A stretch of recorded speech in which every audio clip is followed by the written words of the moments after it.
संघ हो, चाहे अभियंता संघ हो, चाहे तकनीकी संघ हो, ये सब के सब मौनिक बाबा की तरह बैठे रहे। पूरे भारत में धृतराष्ट्र की तरह बैठे रहे, ये नतमस्तक होते रहे इस प्राइवेटाइजेशन के विरुद्ध। इसके कारण आज ये नौबत आई कि आज इन सभी की प्याज कटने की नौबत आ चुकी है। अब इनको यह एहसास हो रहा है कि प्राइवेटाइजेशन होता क्या, निजीकरण होता क्या।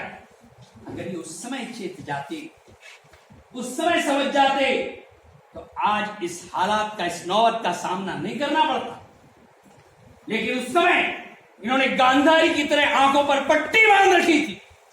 पूरे भारत की यूनियनों ने, मध्य प्रदेश की यूनियनों ने, जितनी भी यूनियनों ने आंखों में पट्टी बांध रखी थी, प्राइवेटाइजेशन हो रहा था। तो नहीं, आपत्ति नहीं, लेकिन किसी के बोलने पर आपत्ति नहीं है, किसी के मेरे बोलने पर आपत्ति नहीं होगी। हर व्यक्ति को अपनी बात को कहने का अधिकार है। पहले देखिए, आज क्या है, हमको हमारी बात को कहने का अधिकार है। आराम से बोलिए, देखिए, जिसको जो बात कहना है वो बाद में कहेगा। आपने मेरी बात कहने का मौका दिया है, आपको हमारी बात सुनना पड़ेगी।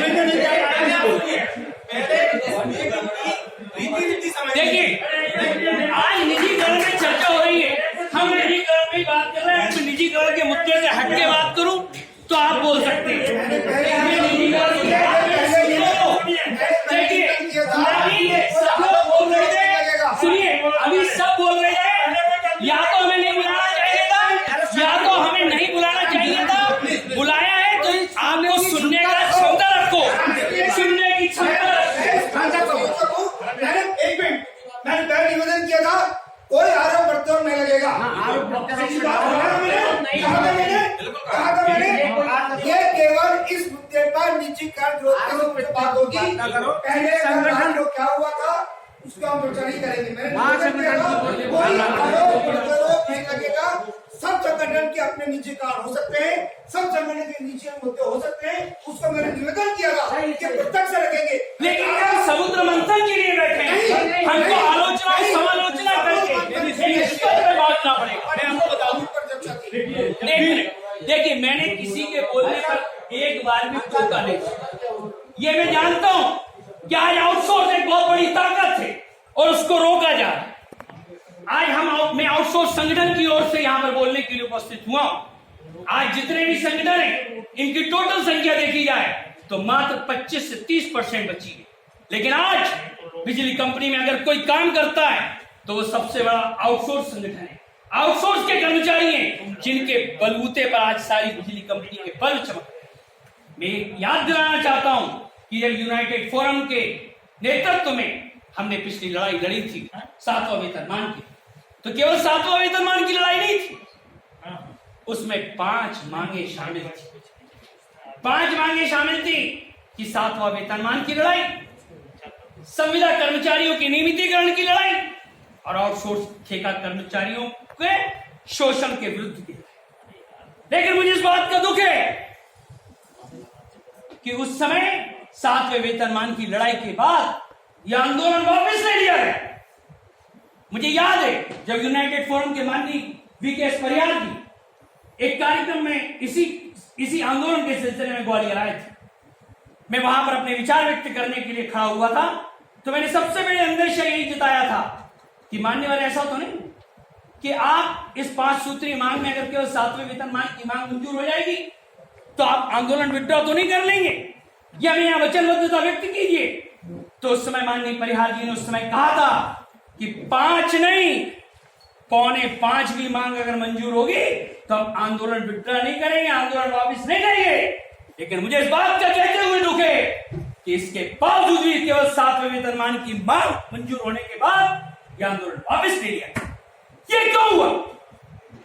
जबकि 7वां वेतनमान मंजूर होने में जब दिक्कतें आ रही थी, अड़चन आ रही थी, शासन से वार्तालाप चल रहा था, मेजों पर चर्चा चल रही थी, तो उस समय जो उच्च पदाधिकारी थे, जो अधिकारी थे, जो शासन प्रशासन के जो उनके कर्ता धर्ता थे, वो केवल इस बात के कारण 7वां वेतनमान देने को तैयार नहीं थे कि वो हमारे शीर्षस्थ अधिकारियों को जो मोटी वेतन पाते उनको वो 7वां वेतन देने वाले पक्षधर नहीं थे। लेकिन हमारे आउटसोर्स के कर्मचारियों ने, संविदा के भाइयों ने ये कहा कि अगर 7वां वेतन मिलेगा तो केवल छोटे कर्मचारियों को नहीं, सबको समान भाव से मिलेगा। इसके कारण ये आंदोलन चले। तो जब तक आंदोलन चला, क्योंकि आईएएस को 7वां वेतनमान दिया जा चुका, इसलिए हमने इस बात का समर्थन किया कि हमारे यहाँ के अधिकारियों को भी मिलना चाहिए। तो जब हमारे आउटसोर्स के कर्मचारियों ने, हमारे संविदा के भाइयों ने उनकी बात का समर्थन किया और उस समय आंदोलन चलने दिया, तो फिर क्या कारण था कि आपने 7वां वेतनमान मिलने के बाद आंदोलन विड्रॉ कर लिया। और जब हमारे संविदा के भाइयों ने, हमारे आउटसोर्स के भाइयों ने अपने आक्रोश और असंतोष का इजहार किया, तो उन्होंने डांट डपट करके उनको चुप करा दिया गया। आप बड़े भाई हैं, लेकिन आप में भी बड़प्पन होना चाहिए। ये नहीं चलेगा कि छोटे भाई को डरा धमका के आपने दबा दिया। आज यही कारण हम आपके साथ मिलकर लड़ाई लड़ते उस समय, लेकिन क्या हुआ, 14 सालों से जो ठेकेदारी प्रथा चलती रही, जो मौतों का तांडव चलता रहा, पूरे भारत में 5000 बिजली आउटसोर्स के कर्मचारी या तो दिवंगत हो गए, अपाहिज हो गए, कई लाखों घर बर्बाद हो गए। लेकिन आपने उस समय उनके बारे में लड़ाई लड़ने की नहीं सोची। केवल मात्र 7वें वेतनमान के समय आप केवल शोषण की बात कहकर ठंडे होकर बैठ, जबकि हकीकत यह थी कि जो द्रौपदी का चीरहरण होता, उस समय दुशासन और दुर्योधन की तरह आप अट्टहास कर रहे थे। यह हकीकत जो हमारे साथियों के साथ शोषण हुआ, उसमें बराबरी में आपने कंधे से कंधा मिलाकर काम किया। यह बहुत दर्दनाक बात है। आज आप हमारे आउटसोर्स के साथियों का समर्थन चाहते हैं, आप चाहते हैं कि वो आपका समर्थन करें, लेकिन दोनों हाथों से तालियां बजती हैं, एक हाथ से ताली नहीं बजती। आपको भी उनके प्रति समर्पित रहना पड़ेगा। मैं अभी का वर्तमान का जिक्र करना चाहता हूं। 5 अक्टूबर को अभी जब गेट मीटिंग हुई इस महागठबंधन को लेकर, तो मुझे याद है कि हमारे बहुत सारे अधिकारीगण अलग अलग स्थानों पर सबसे ज्यादा अगुवाई कर रहे थे, आगे आगे चल रहे। लेकिन अगले दिन वही हमारे अधिकारीगण क्रूरतापूर्वक कर्मचारियों को, आउटसोर्स कर्मचारियों को कुचलने का प्रबंध कर रहे।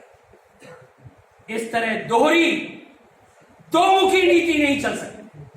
अगर आपको आउटसोर्स के कर्मचारियों का सानिध्य चाहिए, उनका सहयोग चाहिए, उनका समर्थन चाहिए, तो आपको सबसे पहले निजीकरण की लड़ाई में आउटसोर्स की लड़ाई को पहले नंबर पे रखना पड़ेगा और उनको साथ लेना पड़ेगा। अगर इस बात से सहमत है तो हम चाहेंगे कि इस पूरा सदन इस बात से समर्थन, क्योंकि ये आउटसोर्स की लड़ाई जो है, ये हमारी जो बिजली कंपनियां हैं उसमें जो मौतों का तांडव हो रहा है, हमारे साथी आए दिन जो बिजली के खंभे पर टपक टपक के मर रहे हैं, इस तरह हमारी जो बिजली कंपनी की बगिया जो उजड़ती जा रही, आज ये मालूम है कि अब हमारे जो नियमित कर्मचारी हैं, अब उनको उस भट्टी में झोंकने की कवायद चल रही।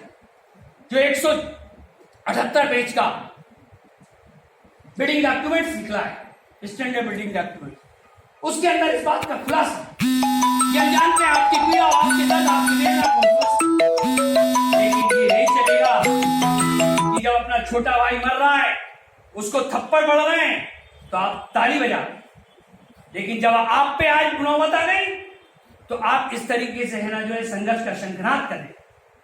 हम ये नहीं कह रहे कि हम इस निजीकरण की लड़ाई में आपके साथ नहीं है, हम पूरी तरीके से आपके साथ, लेकिन ये भी नहीं चलेगा कि निजीकरण की लड़ाई में आप आउटसोर्स के कर्मचारियों को इस तरीके से बर्बाद करने के बावजूद भी आप उनको किसी प्रकार का संरक्षण नहीं दिया और आज फिर आप लड़ाई में उनका सहयोग और समर्थन चाहते हैं।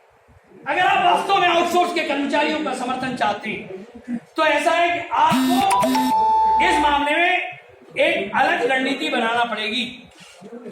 केवल ये निजीकरण की नहीं, निजीकरण की कई शाखाएं, निजीकरण का आउटसोर्स के कर्मचारियों पर क्या असर पड़ेगा उसके संदर्भ में पहले बिंदु में शामिल करिए।